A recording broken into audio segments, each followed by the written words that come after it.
जय हिंद। आप देख रहे हैं बिंदु पे टीवी में। आज मैं पुनः बहुत बड़ी खबर लेकर उपस्थित हूं। मैं बात करूं अभी हाल में जिस तरीके से आपने देखा था पूरे मध्य प्रदेश में 5 जनवरी 2023 से जिस तरीके से अनिश्चितकालीन हड़ताल की घोषणा आउटसोर्स कर्मचारियों और संविदा कर्मचारियों के साथ में कहीं न कहीं से नियमित कर्मचारी भी उसमें अपना हाथ बटाए थे। वो तस्वीरें जो थी कहीं न कहीं कुछ कारणों से बदल गई थी, जो कि आप पिछले कई वीडियो में आप देखे होंगे, लेकिन फिर भी मैं बता देना चाहता हूं। कहीं न कहीं से पीएस संजय दुबे जी द्वारा एक आश्वासन दिया था 15 दिन के लिए, यानी 20 तारीख तक के लिए, यानी 6 जनवरी से हड़ताल होनी थी। लेकिन 5 जनवरी की रात 10 बजे कहीं न कहीं से संगठन के पदाधिकारियों को कैंसिल किया गया था। लेकिन स्थिति कुछ और निकल आई कि 15 दिनों के आश्वासन के बाद में यहां संगठन की वार्तालाप तो क्या, यहां मध्य प्रदेश में ही हलचल मच गया। पूरा जो सीएम की जो कुर्सियां है उस पर ही बवाल मच गया है। ये तस्वीरें चल रही है तो कहां से ये 20 तारीख के अंदर कहीं न कहीं से इनका जो आश्वासन होना चाहिए वो पूरा नहीं हो पा रहा है। ऐसी स्थितियों में लगभग 3 दिन का समय और बचा है। कल के दिनांक में भोपाल में संगठन के सभी पदाधिकारियों द्वारा मीटिंग की गई। उसमें एक बहुत बड़ा निर्णय लिया गया है, जो कि तस्वीरें इस तरीके से, जो कि आप स्क्रीन पर भी देख सकते हैं, इस पे साफ लिखा है कि मध्य प्रदेश विद्युत अधिकारी कर्मचारी कल्याण संघ, मध्य प्रदेश विद्युत मंडल तकनीक कर्मचारी संघ, मध्य प्रदेश बिजली आउटसोर्स कर्मचारी संगठन, मध्य प्रदेश बाह्य स्रोत विद्युत कर्मचारी संगठन, मध्य प्रदेश आउटसोर्स परिषद भोपाल, यानी बात करूं लगभग ये 5 संगठन और एक जो छठवां संगठन था यूनाइटेड फार्म के साथ में कहीं न कहीं से शामिल था। लेकिन जब इस बार की जब लड़ाई चालू होने वाली है 21 तारीख से, तो कहीं एक बहुत बड़ा संगठन और हाथ मिला लिया, जिसका नाम है बिंद आउटसोर्स कर्मचारी संगठन, यानी बिंद आउटसोर्स कर्मचारी संगठन। लेकिन इस संगठन के आने के बाद लगभग यानी 6 संगठन मिलकर के पूरे मध्य प्रदेश में एक हलचल की तस्वीरें ला रहे हैं, हलचल की तस्वीरें दिखाने का प्रयास कर रहे हैं, क्योंकि यह वही आउटसोर्स कर्मचारी है जिसके बलबूते पूरा विभाग चल रहा है। ये वही संविदा कर्मचारी है जिन्होंने एग्जाम निकाल करके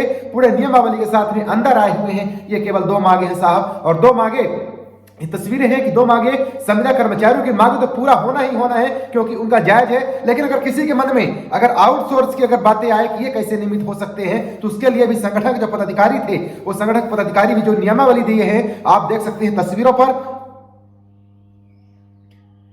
इस पे लिखा है पंचायत कर्मी का आदेश क्रमांक F2 5/22/4/1/08 इस तरीके का एक सिस्टम है। पंचायत कर्मी के जो सचिव थे उनके लिए था, और गुरुजी सर्व शिक्षा अभियान के लिए था, और बाकी स्कूल विभाग के आदेश के साथ में बाकी जो संविदा शिक्षक बनाने के आदेश भी जारी किए गए थे पंचायत के माध्यम से रखे गए शिक्षा कर्मी। यानी इस तरीके से आप पहुंच करके आप देख सकते हैं स्क्रीन पर ये स्थितियां हैं। अगर पूरे विभाग में 80% पद के साथ में आउटसोर्स कर्मचारी अगर कार्य कर रहे हैं और भी नियमित कर्मचारी से ज्यादा, तो आखिर समान कार्य समान वेतन की आखिर नियमावली क्यों नहीं? वही आउटसोर्स कर्मचारी जब दुर्घटना ग्रसित हो जाता है तो आखिर उसके लिए किसी भी तरह से ऐसी पॉलिसी क्यों नहीं, जिसके बाद में स्थितियां ये बने कि कम से कम उसकी इलाज की चिकित्सा की व्यवस्था हो सके। लेकिन एक बड़ी बात, इस सारी शोषण के बाद में ये आउटसोर्स का कहीं न कहीं से ये जो जुमला है, ये जो आउटसोर्स का कहीं न कहीं मामला है, तो कहीं न कहीं से बड़ा निर्णय। और 21 तारीख के बाद में इस बार किसी भी तरह से आश्वासन नहीं चलेगा, क्योंकि जिस तरीके से आउटसोर्स कर्मचारी और संविदा कर्मचारी को संगठनों ने यानी अधिकारियों ने ये साफ चेतावनी दे दी है। तो कहीं न कहीं से बहुत बड़ा विशाल ये आंदोलन पूरे मध्य प्रदेश में अंधकार छाने जैसी स्थितियां को निर्मित करने वाला, और शायद इस बार बड़ा दिलचस्प होगा, शायद इतिहास में पहली बार ऐसा देखने को मिला था कि पीएस ने यानी पीएस संजय दुबे ने मुख्यमंत्री शिवराज सिंह चौहान से बात करने की बात की थी। शायद ये इतिहास में दूसरा ऐसा संगठन था, यानी विभाग था, जिसके लिए कहीं न कहीं से इतना बड़ा आश्वासन मिला था। लेकिन आश्वासन लगातार झूठ पर झूठ, जिस तरीके से भाजपा सरकार का लगातार एक सामने मैं टारगेट कर रहा हूं, माफी चाहूंगा जो साथी आप भाजपा में हैं या फिर जो अंधभक्त हैं, लेकिन ये रियलिटी है कि लगातार जिस तरीके से आश्वासन पर आश्वासन दे करके लगातार ये 6 भी भाजपा की मध्य प्रदेश के मुखिया ने धूमिल की है। ये कहीं न कहीं बहुत बड़ा सवाल के घेरे में मध्य प्रदेश की सरकार है। यही खास वजह है कि केवल आश्वासन, झूठा आश्वासन की वजह से यहाँ पर जो भाजपा जो पार्टी में हलचल मच रही है, केवल यही कारण है। और ये कारण इसलिए है कि शायद उनको हटा के दूसरा चेहरा लाएंगे, लेकिन शायद तस्वीरें आउटसोर्स बिजली कर्मचारियों में देखने को नहीं मिल सकता है, क्योंकि लगातार देख सकते हैं कई माध्यमों से अलग अलग लोगों ने अलग अलग दिनों से लगातार कहीं न कहीं से हड़ताल कर रहे हैं। साथियों, आप पूरा वीडियो देखेंगे तभी पूरा आपको समझ में आएगा। एक और आपको बता दूं, जिस तरीके से यानी बात करूं जिस तरीके से 16 तारीख को, जिस तरीके से 16 जनवरी 2023 को भोपाल में जो मीटिंग होती है 6 यानी 6 संगठनों के माध्यम से, जो मुख्य रूप से बहुत मजबूत संगठन है, जिसके लिए लगभग एक न्याय पर यानी एक आवाज पर लगभग सभी साथी उठ खड़ा होते हैं अपने भविष्य को लेकर के। उन्होंने आप जो देखिए जो स्क्रीनों पर चल रहा है, देखिए सबसे पहला कहीं न कहीं से जो रूपरेखा की यानी आंदोलन की रूपरेखा से संबंधित पत्राचार एवं प्रचार कोई देख सकते हैं। आंदोलन की रूपरेखा से संबंधित पत्राचार एवं प्रचार प्रसार कोई भी संगठन अलग से अपने लेटर हेड के माध्यम से नहीं करेगा, और सभी प्रक्रियाएं संयुक्त लेटर पैड के माध्यम से किया जाएगा। मांग पत्र पर वार्ता।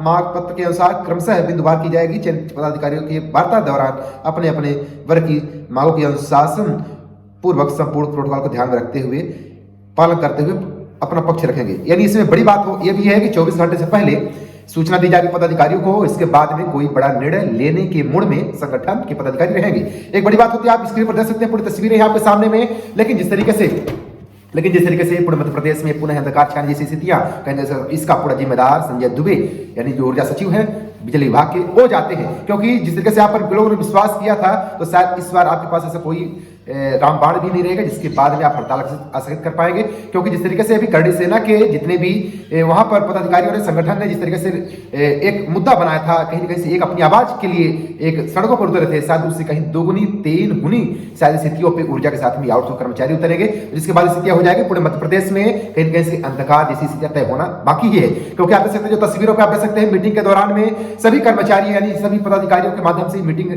रची जा रही है, मीटिंग ली जा रही है। ये तस्वीरें कुछ और बयां करती है मध्य प्रदेश के विकास और आउटसोर्स संविदा कर्मचारियों के विकास के लिए शायद बहुत बड़ा आंदोलन की रूपरेखा ये बना रहे हैं। देख सकते हैं सभी चेहरे आपस में चर्चा कर रहे हैं, कभी सभी मुद्दों को लेकर के। कहीं न कहीं पूरे मध्य प्रदेश की स्थितियां ऐसी ही निर्मित होगी जिस तरीके से ये लोक कथन है, और शायद ये बड़ा भयानक बड़ा तस्वीर होगी। चलिए साथियों, इस तस्वीर पर आप क्या सोचते हैं कमेंट करके बताना न भूलिएगा। और 21 जनवरी 2023 से आप कितना तैयार हैं हड़ताल के लिए, अपनी मांग को लेकर के, ये भी बताना भूलिएगा। एक बात मत भूल जाइएगा कि जिस तस्वीरों को लेकर के ये लड़ाई लड़ रहे हैं, शायद ये आपके अंदर शायद कोई गलत हो। क्योंकि मैं कोई न्यूज एंकर नहीं हूं, किसी तरफ से मैं कोई मीडिया वाला नहीं हूं, मैं केवल आवाज बुलंद करने का प्रयास करता हूं। और वाकई में आपकी आवाज लगातार शोषण के शिकार होती जा रही है। क्योंकि आपको कभी भी किसी भी तरह से न तो एक्सीडेंटल के दौरान कोई भी राशि नहीं मिलती है, ईपीएस तक में घोटाला, वेतन तक में घोटाला, ये सारी तस्वीरें हमसे संगठन के पदाधिकारियों ने बताया है, जो मुझे जायज लगती है। शायद आपको भी जायज लगनी चाहिए। अपने अधिकार की लड़ाई आप लड़िए, बाकी हम आपके साथ में, आपकी आवाज को हम लगातार बुलंदी की रास्ते में ले चलेंगे। लेकिन साथ में आपसे हाथ जोड़कर अपील करता हूं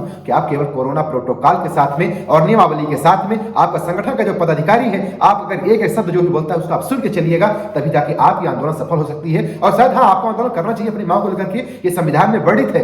लेकिन चलिए, तस्वीरों पर आप क्या समझते हैं आप कमेंट करके बताना भूलिएगा। और 23 जनवरी 2023 से आप कितना तैयार रहेंगे अपने हक की लड़ाई के लिए, वो भी बताना भूलिएगा। और शायद ये मध्य प्रदेश टीवी लगातार आपके आवाज को लगातार बुलंदी की ओर बढ़ाता रहेगा, और जो भी पल पल की अपडेट रहेगी सबसे पहले देता रहेगा। चलिए, आप चैनल सब्सक्राइब भी कर सकते हैं, अन्य साथियों को वीडियो भी शेयर कर सकते हैं। साथ टीवी, मेरा सवाल, जय हिंद।